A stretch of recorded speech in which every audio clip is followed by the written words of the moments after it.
Hey, I'm Coach Nate, and today we're talking about protein. Now, when most people think about protein, they think about some big muscly guy lifting big weights and grunting a lot.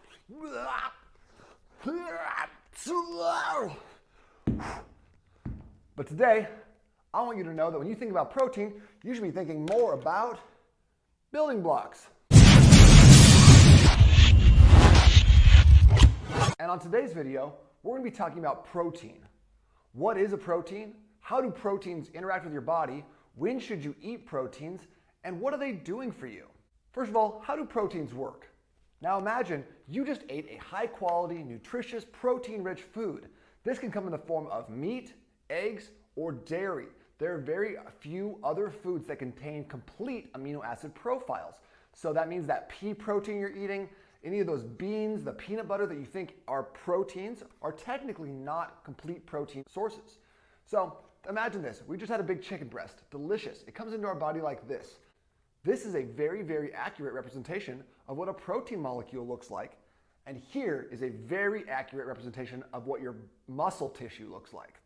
Now what happens is as this comes into your system, your body goes and breaks this protein apart into its individual components. These are called essential amino acids because your body can't create them on their own. So your body takes that protein apart, boop, boop, and then it goes, oh, you know what would be great is we need to add these amino acids to your biceps. So it's like, yes, this is exactly how it works, by the way. Oh yeah, and it just puts it all together and boom, building muscle. Now, when you're not eating, your body's going through a process called autophagy. Autophagy is just a fancy way to say your body's detoxing itself. So it's taking these broken pieces and being like, that's old news. Let's take the new amino acids and put those on. Yes. So replacing old and broken down tissues that happen just because of daily life, stressors of the environment, toxins that we're taking in unknowingly, and that time you did keto for 2 weeks. So when is the right time to eat protein? Is it only after a hot and heavy resistance training session where you really train the biceps and do a bunch of squats? No. As a matter of fact, protein belongs in every single meal we eat. And the reason for that is that protein is the most satiating of the 3 macronutrients. You're going to be more full when you eat protein at every meal. Secondly, protein has the hardest time for your body to convert it into fat, whereas carbs and fats are very easy. Doesn't cost a lot of energy to convert either of those into fat. Protein costs a lot, almost up to 1/3 of its total value. So if you have 100 calories of chicken breast, it's going to take 35 calories to do that whole process to convert that protein to fat.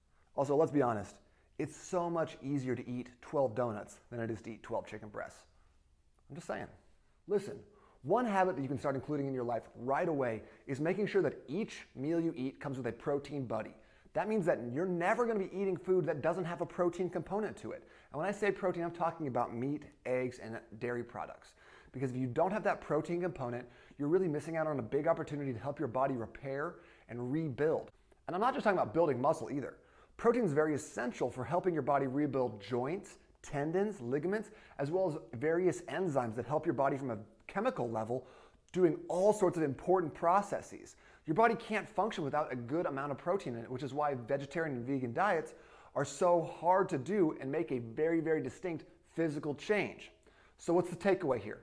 You need to be eating protein at every single meal, every single snack. If there's no protein, you don't eat it. Finally, how much protein is too much protein? Because a lot of people have heard that too much protein can cause kidney damage. Well, technically, unless you have some sort of pre-existing kidney condition, no amount of protein is going to give you any sort of negative repercussions. That said, the most optimal amount of protein is going to be 0.88 grams of protein per pound of body weight. Now, that's kind of a very specific number, so let's round that up to the nearest cool number, which is 1. So just 1 pound per pound of body weight you weigh. Easy. You fill in the rest of your diet with carbohydrates and fats based on your energy expenditure and what you need to do on a daily basis, you got a great diet set up. Remember, protein first.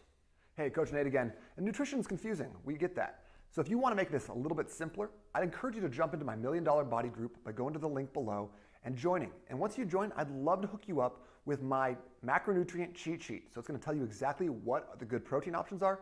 So when you're shopping or you're cooking, it's going to make your life a lot easier. I'll see you in there. Let's go.